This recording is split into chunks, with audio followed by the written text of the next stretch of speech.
I mean, if you remember in my videos a couple weeks ago, I said this exact same thing. The Republicans, unfortunately, are much better than the Democrats at shifting blame, and especially pointing out when somebody is doing something maliciously.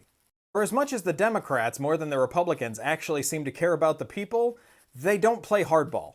And in the past, when the Republicans have threatened to shut down the government, they usually backed off because they knew it was going to look horrible for them. And the times they actually did cause a government shutdown, it came back to bite them in the ass. Remember, Elonia Muskrat wanted the government shut down, so the fact that it didn't is a good thing. Yes, a lot of these old white Democrats need to be voted out. I hope AOC does primary Chuck Schumer. But once again, we were between a rock and a hard place. Either we let the government shut down, which actively hurts the American people and puts tons of people out of work, or they pass the continuing resolution like they did and get tons of people pissed at the Democrats. There was no way to win this situation. But I said weeks ago that if the government shuts down, the Republicans will shift the blame to the Democrats and make the Democrats look worse. Now they can't do that.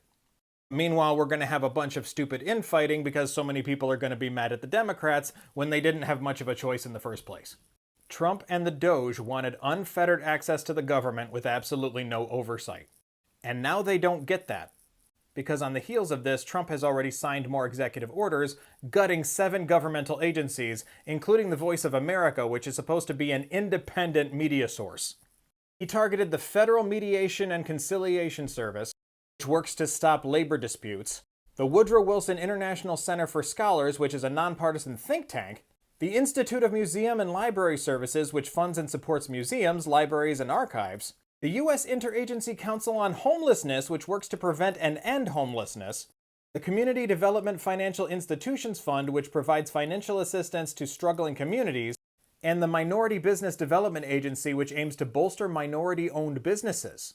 He wants to dismantle all of these agencies. And once again, he's trying to rule through executive order, which is something the Republicans kept accusing Democrats of doing throughout the last 10 years. When Trump has already signed more than double the executive orders that Biden did in his first 100 days, and Trump's only halfway there. But these executive orders, which we have to remember are not laws, are being challenged by over 100 lawsuits in court. Trump is trying to push the envelope and see how far he can reach his power without getting resistance. This is why, if nothing else, our judicial system needs to hold. Because King Trump is trying to declare everything from his throne, and the courts are pushing back. And the more we stymie his efforts and slow him down, the less he can accomplish from his fascist agenda. And that way, when the midterms come around, we need to make sure we rip control of Congress from his bloody orange hands.